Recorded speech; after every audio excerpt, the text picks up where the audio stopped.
آخرین مرحله چک آف پستمونه. ببینیم نامه چی داریم. امریکا خیلی زیاده هدر دادن کاغذه. 24 نامه میاد، نامه هایی به درد نخور.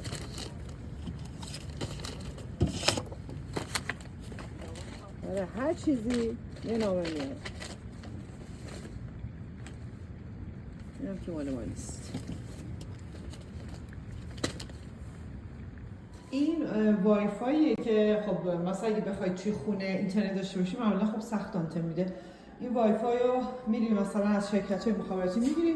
الان من باید برم اینو به همون شرکت ایکسفینیتی پسش بدم که اشتراکمون قطع شد دیگه، بابت این هزینه پرداخت نکنیم. بریم. اینکه این وای فای ایکسفینیتی رو تحویل بدیم باید بیایم اینجا. برای اینکه وای فای تحویل بدیم باید بریم توی خود کمپانی ایکسفینیتی و اشتراکمون رو کسب کنیم.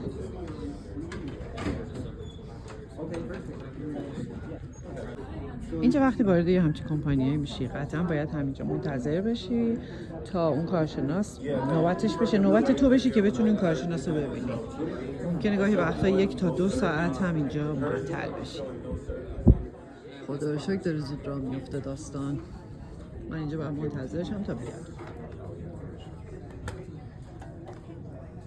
اینجا هم خط میفروشن، هم گوشی میفروشن، هم خدمات اینترنتی میدن، هم هر چیزی که به خط و تلفن و اینترنت مربوط میشه میتونی از این کمپانی بخوای. یکی از کمپانی خوبه.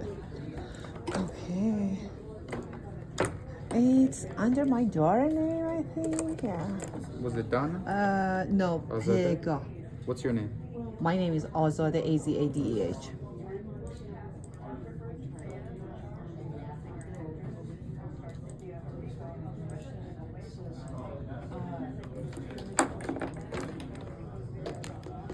You guys looking for a mobile service?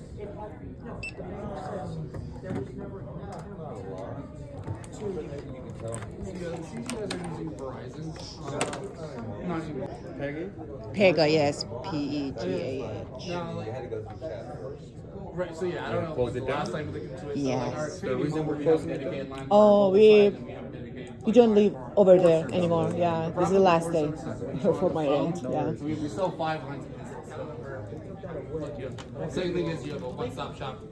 See me. I love to do my job. No, we have our prepaid. Okay, do I need to do anything? That's that. Thank you. Have a nice day. Thank you.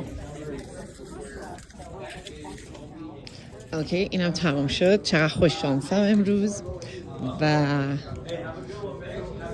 بریم بذارین گوشیارم بهتون نشون بدم. البته یه ویدیو ساختم واسه گوشیه، تو پیجم هست. آیفون 17 فکر کنم فقط همین 3 رنگو داره. هر جا میری همین 3 رنگه. یه کار دیگه که بعد انجام بدیم، من الان اومدم آفیس پست برای اینکه آدرسمو عوض کنم که دیگه نامه ها اون جایی که قبلا میرفت دیگه نره با آدرس جدیدم بیاد. و من باید این فرمو پر کنم که نامه هام دیگه با آدرس جدیدم بیاد.